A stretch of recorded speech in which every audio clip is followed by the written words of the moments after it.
வணக்கம். பல்வேறு தடைகளை கடந்து பராசக்தி திரைப்படம் நாளை திரைக்கு வர இருக்கக்கூடிய சூழலில் தற்பொழுது தணிக்கை வாரியம் அளித்திருக்கக்கூடிய அந்த சான்றிதழின் முழு விவரம் வெளியாகி இருக்கிறது. பராசக்தி படத்தில் மொத்தம் 25 கட் கொடுக்கப்பட்டு இருக்கிறது. இதில் ஹிந்தி என் கனவை அளித்தது என்ற வாக்கியமும் ஹிந்தி அரக்கி என்ற வார்த்தைகளும் முழுமையாக நீக்கப்பட்டிருக்கிறது. பராசக்தி படத்தில் பேரறிஞர் அண்ணாவின் முழக்கம் தற்பொழுது நீக்கப்பட்டுள்ளதாக தணிக்கை வாரியம் தரப்பில் தகவல் தெரிவிக்கப்பட்டிருக்கிறது. இங்கே யார் ஆண்டாலும் அண்ணாதுரை தான் இந்த நாட்டை ஆள்கிறான் என்ற பொருள் என்ற வசனம் முழுமையாக நீக்கப்பட்டிருக்கிறது. அதே போன்று படத்தில் எந்தெந்த இடத்தில் வசனங்கள் நீக்கப்பட்டிருக்கிறது, மியூட் செய்யப்பட்டிருக்கிறது என்பது குறித்த முழு விவரமானது தற்பொழுது வெளியாகி இருக்கிறது. இதில் 25 இடங்களில் இந்த சென்சார் கட்டானது கொடுக்கப்பட்டிருக்கிறது. தீ பரவட்டும் என்ற வசனம் முழுமையாக நீக்கப்பட்டிருக்கிறது. அதே போன்று பராசக்தி படத்தை எடுத்துக்கொண்டோமேனால் ஹிந்தி திணிப்பையும் ஹிந்தி எதிர்ப்பையும் மைய பொருளாக வைத்து 1964 நடப்பதாக இந்த கதைக்களம் உருவாக்கப்பட்டிருக்கக்கூடிய நிலையில் அந்த வசனங்கள் முழுமையாக நீக்கப்பட்டிருப்பதும் குறிப்பிடத்தக்கது.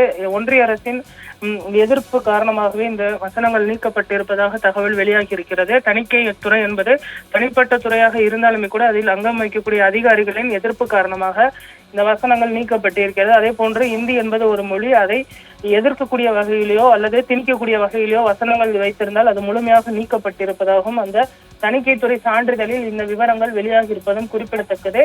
அண்ணாதுரை வரக்கூடிய காட்சிகள் முழுமையாக நீக்கப்பட்டிருப்பதாகவும் தற்பொழுது தகவலானது கிடைத்திருப்பதும் குறிப்பிடத்தக்கது. அதே போன்று ஒரு சில தகாத வார்த்தைகளும் இந்த படத்திலிருந்து முழுமையாக நீக்கப்பட்டிருப்பதும் குறிப்பிடத்தக்கது. இந்த திரைப்படம் நாளை தினம் காலை 9 மணிக்கு முதல் காட்சியாக திரையிடப்பட இருப்பதும் குறிப்பிடத்தக்கது.